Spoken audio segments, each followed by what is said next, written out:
Hey, what's up, guys? You're listening to the Build Your Vision podcast, the podcast that gets you where you always wanted to be because every visionary needs a plan. This is episode 67, and on today's episode, I have with me Lois Peters. Lois Peters is a successful entrepreneur in the healthcare sector. She's an activist, she's a philanthropist, she does lots of things, but most of all, she's one of the sweetest people I have ever talked to, and her vision story is absolutely incredible. It blew me away. I learned so much from talking to her because I went into this interview with pretty much a cold slate. I didn't really know a lot about her. I just knew that she had been doing some great things. So I was just as blown away when you're going to hear me reacting to it in this episode, and I'm sure you will be as well. I'm sure you will learn something, and please let me know if you get any value from this episode. Screenshot it on your phone. Let me know that you are listening. Tag us at Build Your Vision Pod. You can listen to this episode on all different types of platforms. Subscribe on whatever it is, whether it's Apple Podcasts, Spotify, Stitcher, Google Play, whatever it is. Subscribe and leave a rating and review on Apple Podcasts if you're listening on there, if you can, to let other people know how you like the show and also to give me some feedback to go off of on how you like the show. That's it for me, man. We're going to get straight into this episode with Lois Peters. And also, if you notice something about the intro that's different and you like it, let me know as well on Instagram. DM me at Clee.Davis and let me know what you think about the new intro music. Loading. Extra, extra, read all about it. It's a case study for success. Be teachable. What better way to learn than to just ask? The learning process becomes a journey.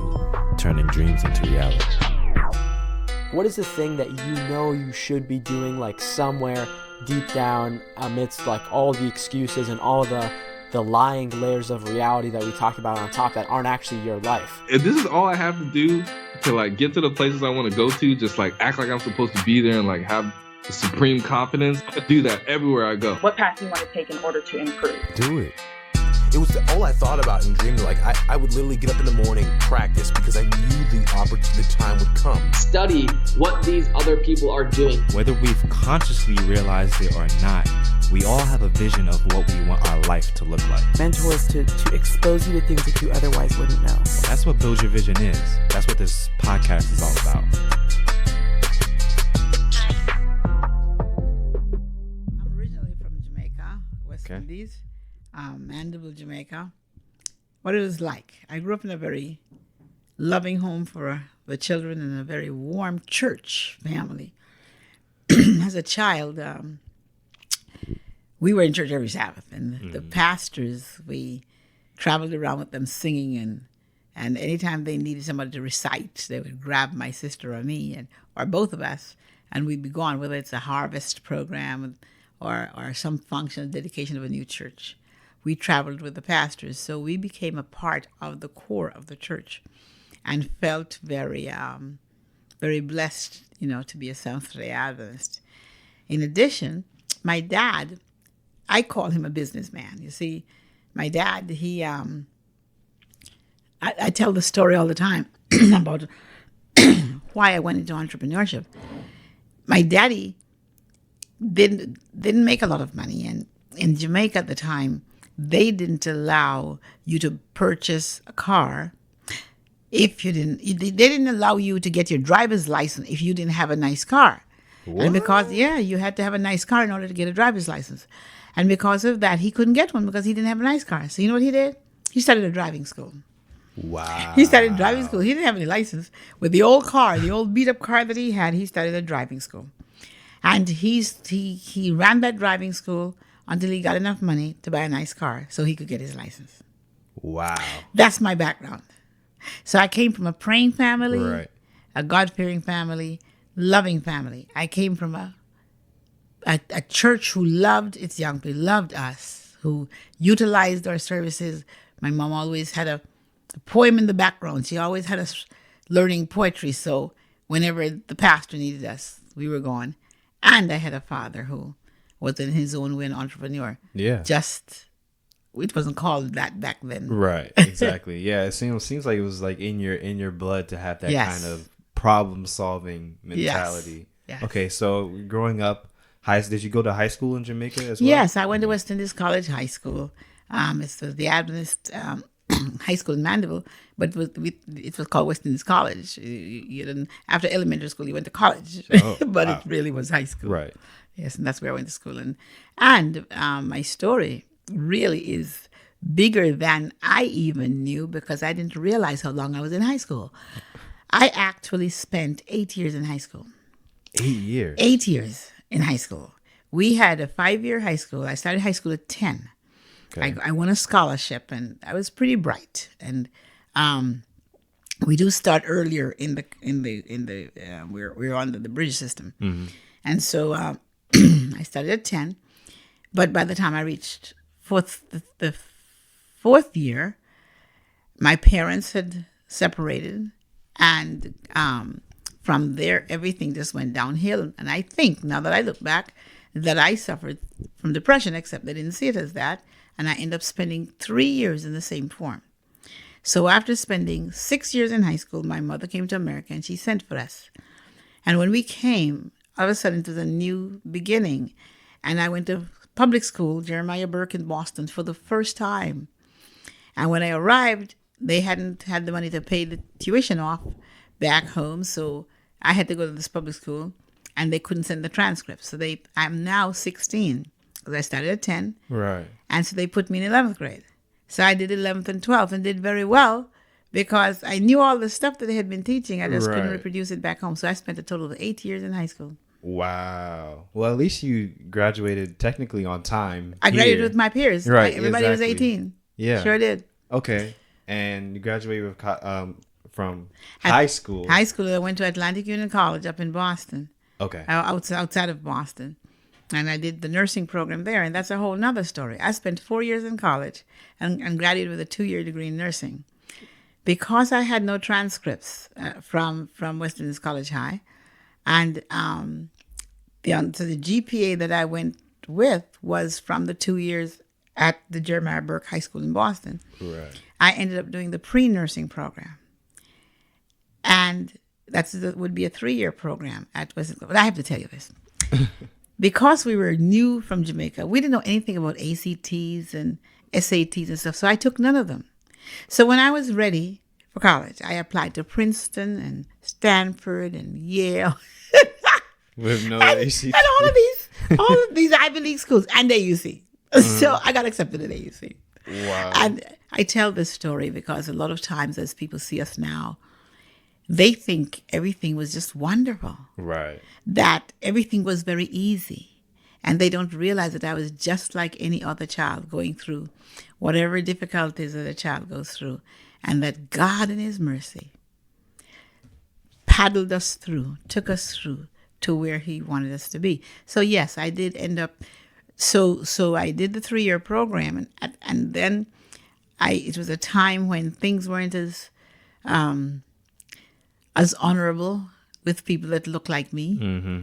And I had a teacher who said, I asked for a box of milk, and we say cartons here. This is America. Mm-hmm. And we heard you ask somebody to turn off the pipe, and we say faucet here. So I ended up repeating the first semester of Fundamentals of Nursing. Fundamentals of Nursing was only offered first semester of your the nursing program.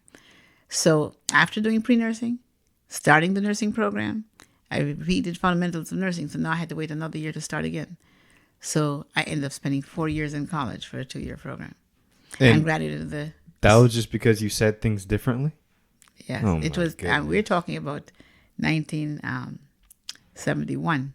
Oh my goodness. Yeah, that's some of what went on back then. And so we, but still, Jesus. Yes. Jesus dreamt for me. And then he fulfilled the dreams for me. And I finally got my bachelor's when I turned 61. That was 2014. Really? Yes, that's when I got my bachelor's. You got your bachelor's in 2014. And so between 1975 when I graduated and 2014, I did everything in life I've ever wanted to do and didn't get my bachelor's. I even got an honorary doctorate in between that time. Yeah. I got a second honorary doctorate a few weeks ago. But yeah, everything I did was with that 2-year degree. That's Incredible. That's Jesus. That's just plain Jesus. So you wanted to be a nurse. I wanted to be a nurse. Did you ended up becoming a nurse? Yeah, but I didn't want to be a nurse until I came to America. And when I came to America, I went to this public school and I saw the kids with a white uniform over their arm going someplace after school. I said, where are you going? I said, work. I said, where do you work? I said, nursing homes. And so I went home and opened up the telephone pages and found nursing homes and called them. And after calling them every day for about 3 weeks, they hired me. 3 different ones hired me. That summer, I am now I'm just turned 17. That summer, I worked 3 full-time jobs. I worked 7 to 3, Monday through Friday, 4 to 12, Monday through Friday, and Sabbath and Sunday, I worked 16 hours, 7 a to 11 p at the 3rd job, both days. I bought a house for my parents that summer. I was only in America 7 months, and I bought a brand new car without a cosigner at 17. And I didn't even know I didn't realize the time frame until somebody was trying to write my story a few years ago. And I realized that I met my husband in 1970, November of 1970, and we were in the house that we bought. It was a 5-bedroom, 1-bath house, big, old, over 100 years old. And it had an apartment in the basement that the rent would pay the mortgage on the house. I was 17. I had been in America 7 to 8 months. Because we arrived here October 26, 1969, and we bought it in the summer of 1970. I'm trying to fully understand this. Like, wow. Okay, you were in America for 7 months. You worked 3 full-time jobs. That summer. And I had never worked a day in my life before. So you worked day, evenings, night. Slept at night, got up and went back. 5 days a week, and then did 16 on Saturday and 16 on Sunday at the 3rd job. And when I went to buy the car, the man said, I brought my mom for a cosigner. And he said, any 17-year-old who works 3, and she called all of them in front of me to verify. Any 17-year-old working 3 full-time that don't need a cosigner. So they sold me a brand new car at 17 without a cosigner. Wow. And was that just normal for you? Like you just... I don't know whether it was normal because I had never worked a day in my life. And remember, I just came out of an island where I had spent 6 years in high school for a 4-year program. I had repeated one class 3 years. So I had just come through a depressive disorder in my head. As an adult, I look back and see, I didn't realize what was happening to me. And I think that when I got to America to my parents, it was like, well, people work. Okay, I can work. And I can help my mom. And I can take care of my mom. And so I never even wanted to be a nurse. I thought I was going to be an accountant when I was in high school. It was that experience of working in the nursing homes that made me go into nursing. Wow. That's just I'm thinking about the 17-year-olds, 18-year-olds today. I don't know how much you have to pay them to have them work that many hours a week. I mean, just the sheer work ethic that did. And what do you think working all those hours and then going to college and then going into your career, did it affect you in some way? Did it build some type of trait or anything like that? Well, I think that the independence that it gave me, my goal, I think, was to make sure that I helped my mom. My mom worked cleaning floors, and I watched her wash people's clothes and take the money and tied it to the strap of my slip and send it to school so my tuition could be paid, because she was the one that wanted us to be in school. And my poor dad, he came from a background where education for girls was not necessary, so that's how he thought. And she thought, then I have to make sure my girls get an education. So I watched her struggle. And so in the back of my head, I think that was my goal, to do whatever I could to make sure my mom wouldn't have to work like she did in Jamaica. Right. And she came here as a domestic helper, and she sent for us. Wow. And Did you ever notice any type of difference or disparity from your peers at that time? I didn't notice anything other than they didn't like me, so I got beat up in that public school that year because we were so different, I guess. But I never had time to look at peers to compare anything. I guess not. I just worked. The one thing I did, I met Leroy, my husband now. I met him that November of 1970. We had been in the country for a year, and I met him. And so he would drive me back and forth to work every day. That's how we dated. Kept us out of trouble. That's a joke I tell. It kept us out of trouble. He'd pick me up and take me to work, and especially on the weekend, and pick me up at night and take me home, and in between. Yeah. Wow. And all this happened within a matter of months, which is incredible. It clearly shows that God had a plan, and he needed to happen at that point in time right then. That's true. And how did you meet your now husband? We were at choir rehearsal Friday night. Because some Friday nights I didn't work. Well, actually, it was winter, so I didn't do that. The 3 jobs was in the summertime. Mm-hmm. So we were in choir rehearsal, and he was in the back of the choir. He and my sister chatting, because she sang alto, and he sang tenor, and I was a soprano. And they were talking too much, and so my little brother, Jason, was laying across my lap. He was 6 years old. And I said, "You boys need to be quiet back there." And he said, I'm going to get you. And I went, I looked, there's a thought, that he was talking back. Mm-hmm. And afterwards, the next Sabbath morning, he came to church, and as I was coming out, we had a little stoop where the pastors would stand to shake the hands of the members as they came out. And he stood with the pastors as I was coming out and kind of just used his back and backed me into the wall so I couldn't go down the steps. And I was quiet because I'm wondering, what's wrong with this boy? And I kept pounding him in his back, and he just didn't move. He was shaking the people's hands with the pastors. And when my father came, he said, "Brother Allen, I have your daughter behind here. Can I have her?" And Daddy said, "Yeah." And I went. So anyway, I went downstairs, and I after he let me out, mm-hmm. I came down the steps, went to my car, and I looked back up and saw him. I said, "Oh, he's kind of cute." And so I went home, and Daddy came back to AY, and then he called me, and he said, I was going to sleep. And he said, "Lois," he said, "the young man that backed you in the corner this morning, he's out here waiting. He's wondering where you are." I got in my car and drove back to AY, and the rest is history. Wow. That's incredible. That's a great story. And then we dated for 2.5 years, and I got married at 20. Wow. Yes, so there are lots of things that happened working for 3 years in Massachusetts at the hospital. Anyway, we moved to Maryland. And when we moved to Maryland, I came to Washington Adventist to work. And one day while working at Washington Adventist, I heard that the new hospital was being opened at Shady Grove. And I applied for the supervisor. They needed a resource nurse, a hospital supervisor. And I applied, and after lots of different conversations, I ended up getting the job to supervise, to open the hospital. So I brought in the first patient.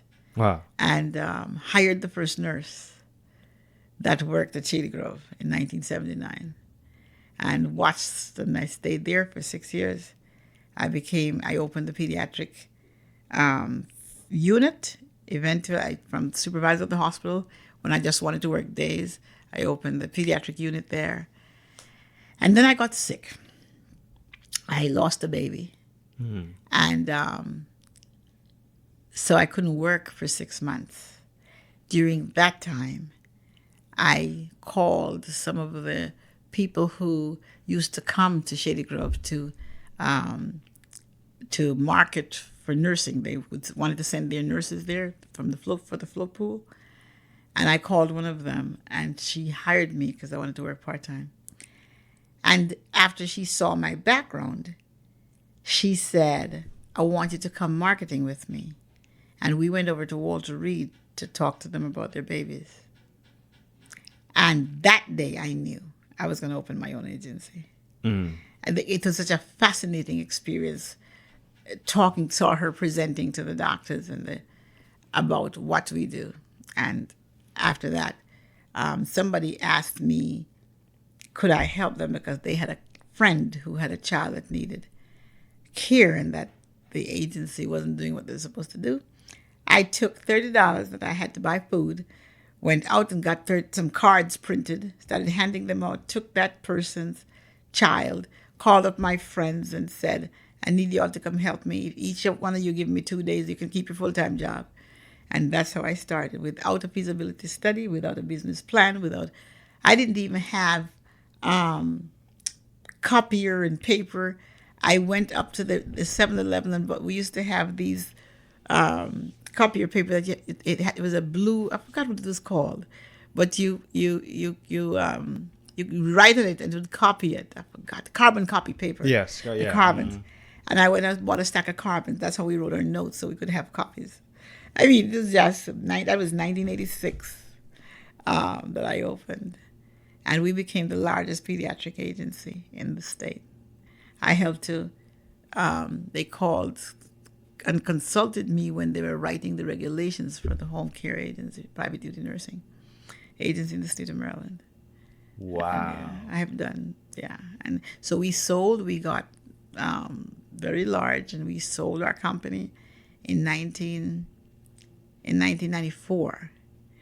And I had a do not compete clause for 5 years. And so during that time, I purchased my first senior assisted living home. And after that, I purchased 7 more. So I had a total of 8. And then the company I sold to went bankrupt. So we got that pediatric agency back for free. And after that, I consolidated some of the homes. So instead of 8 5-beds, I then had a 13-bed, a 12-bed, and an 8-bed. Wow. So we have both agencies. And what was going through your head when you started the pediatric agency? Were you just like, I'm going to figure this out as I go along? Yep. I figured if God gave me an idea in my head, he already has a plan to. So I figured, yes, I was going to figure it out as I go along. I mean, I don't think it could be done today, but back then, I was using my home phone, and somebody called and said, we understand you're using your home phone as a business. And I said, yeah, what phone do I use? And she said, well, you need to bring $100 down here and to turn it into a business phone. So I got up, got dressed, got the address from her. I took the $100 to Baltimore, and they turned it into a business phone. And I came back and somebody, well, you need a special license. I understand you're doing such and such, and you need a license to do that. Well, what kind of license do I need? And they told me either a home health care license, but you needed a certificate of need for that, and they weren't giving any out, or a nurse register license. I said, well, where do I get the nurse register license? They told me to go to the labor board. So I went down there, filled out the papers, got it all the people who needed to sign for me, and got the nurse register license, and adjusted what I was doing to fit the regulations for the nurse register license. Right. Yeah. Wow. Well, let me tell you what's funny. My girlfriend heard that I was doing this, and she said, "Well, you have to do a feasibility study," and they had just finished law school, and so she said, "Me and my other friends, 2 other friends, will do the feasibility study for you," and they did, and they came back 90 days later and said it's not possible to open an agency because there's a moratorium on certificate of needs, and these agencies cannot be open. By this time, I knew I would do over $1 million the first year. In that 90 days, we had done over $350,000. So we were well on our way to do $1 million. But the feasibility study came back saying that it wasn't possible. So, you see what I think of feasibility studies. Right. It has its place. So they told me it wasn't possible. So since I knew that we were well on our way, we just kept going. So I didn't fast forward 5. That was 1989. That was 1986. So we ran that company until 1994, when we realized that we never had a business plan. So the insurance companies weren't paying us. We didn't have anybody doing collections. And because the company was doing well, we were riding on whatever money came in. That's what we we dealt with, and we ended up ready to close because as we grew, then the cash flow started getting bad. And somebody came along, and the Lord sent somebody and bought the company from us. They just came out of nowhere, asked us if we wanted to sell. We sold the company, and 5 years later, and we had a 5-year do not complete call. Do you know? We bought the senior homes 5 years later. That company went bankrupt, and we got the company back for free. Basically, got the company back for free because while the company was gone, the clients started calling my people and saying, "Where is Mrs. Peters? We're left out here." And I said, "Well, if they call me, I will reopen." And they called me, and I reopened. Wow. Wow. So, throughout this experience of building the vision that you have, even though it sometimes comes unexpectedly and you go through ups and downs, sometimes we don't talk about the downs. Everyone thinks everything just went, woo, it just went great. What were some experiences that you had that weren't so good, or things that when just before we sold here, we had our payroll is $100,000 a week, and there are people outside, and there is no money, none at all.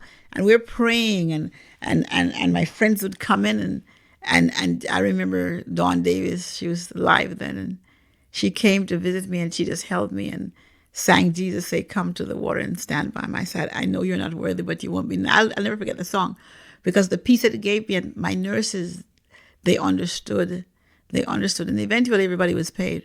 But trying to get our monies from the insurance companies, not making payroll, checks bouncing. Oh my God, that last period of time. So when we reopened the second company, that's the first thing we did. We brought a consultant and said, "How do we not make this mistake again?" Right. And they showed us how the people who pay the most are the ones who take 6 months to a year to pay you, because you don't have somebody to stay on top of them. While with the clients, the state clients who pay the least, they pay every week. So take more of them and a smaller percentage of the higher paying clients. And that's what we did. And we didn't run into that problem anymore. Yeah. I can only imagine the stress. And oh my gosh. Oh man. Running a business is it's so hard because everything falls on you. Yes. So literally, if you're going to pay other people to feed their families, it's on you. Well, one of the things that we learned when we were setting up to open the second company, the consultants that came and said, "You pay yourself first. You can't make good decisions to pay anybody else if you don't pay yourself first." And that's what we did. That's what we did with the second company. You pay yourself first.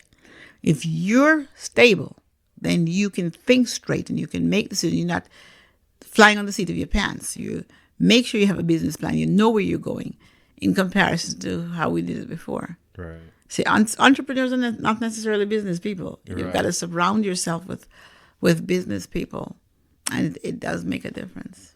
And when you say pay yourself, does that mean pay the company or pay? No, we have salaries. Okay. We're salaried people with taxes, with the whole thing. The other thing that I think God blessed me with when I was opening, a lady who ran another company said, "The one thing that lets black businesses fail is taxes." She says, "Always use an outside group to do your payroll. So when payroll taxes are taken, it goes straight to the state. That is not something that you keep and play with." And so we used one of the major paychecks, and there's another one that we used at one time, where you use outside sources. So we never had a problem with people's money because with the taxes. Or she said, if you open a company, use an outside group to do your payroll. That was a good thing that was told to us. And what's probably your greatest success so far on your journey in life period? It's all the people.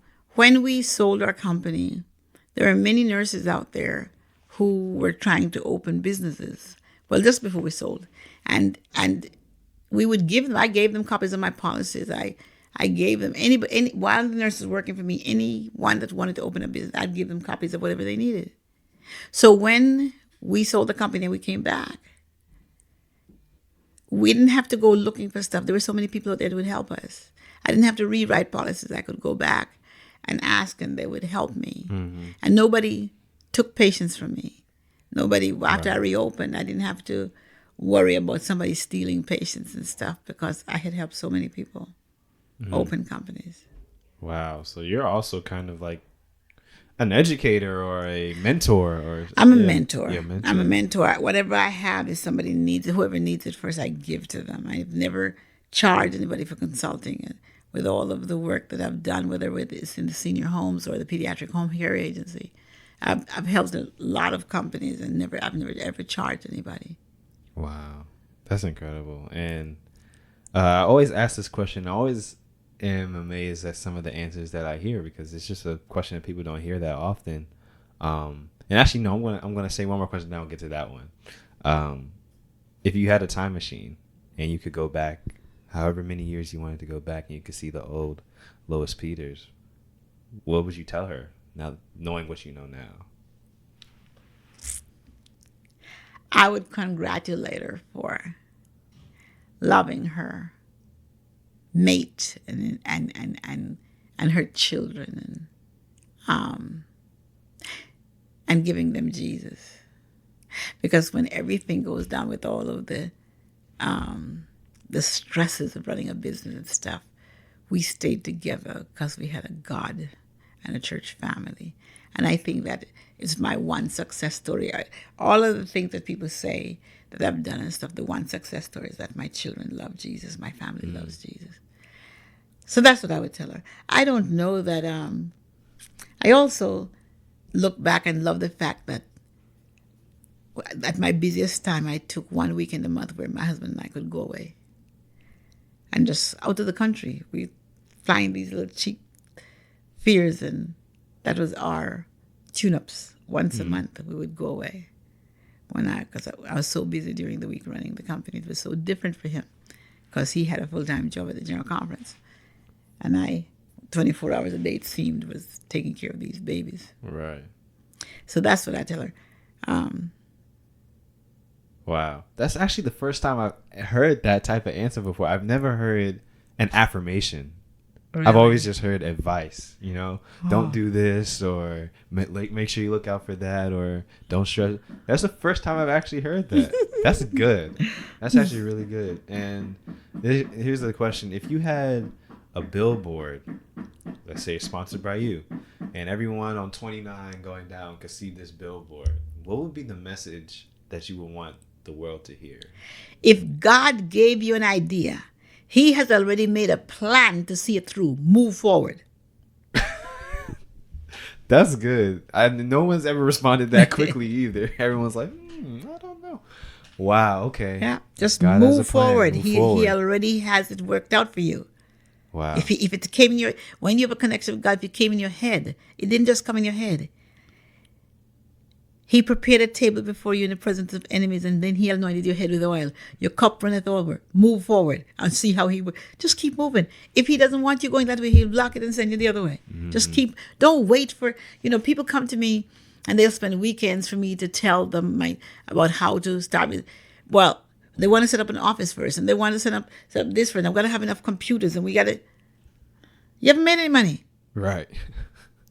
So everybody wants to. You can have a business plan, and you can have money put in the business plan, but part of why young people are able to move forward is because they don't know all of the negative things that are ahead of them, and they don't need to. Right. Because at this age, if I was to start a business now, I have so many experiences. I better not do that because that might happen. Better not do that. Right. When you're young, it's just blind optimism. Just move, move forward. Yeah. God's given you something, and no matter. And the other thing that is different from what the world tells you, not to tell people anything because they'll steal your idea. But if God gave me an idea, you steal it, then He wanted you to have it. So I tell because you know what? People like to help you. So why are you reinventing the wheel? If I say to you, oh, you know what I'm going to do? I'm going to do this. Oh, well, I have a friend, and he did that. Maybe he had some leftovers. So maybe let me let you talk to some. That's what happens when you share your ideas. You might not want to share the details of it. I'm thinking of doing so and such and such. I'm just trying to collect data to see how I can get it done. You will get all kinds of help when you share. Right. This secretive stuff don't work. That's what I say. That's good.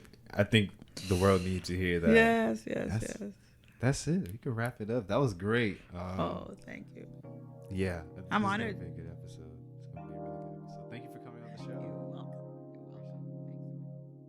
Wow. Wasn't that an incredible story? I mean, you just never know the story that is behind someone's success. You really don't. And I learned so much from her story and what wisdom she has acquired over these years of building multiple great businesses and also just becoming a great, incredible person on this planet Earth. If you enjoyed the episode, let me know if you like it. Send me a DM on Instagram. You can message me on LinkedIn. All those things will be in the show notes. Leave a good rating and review if you liked it as well. You guys know the drill if you've listened to this before. That's it, guys. I will talk to you guys on another Friday episode. I have something special planned for you that I think you will be able to benefit from. But until then, like always, keep building your vision every single day. Peace.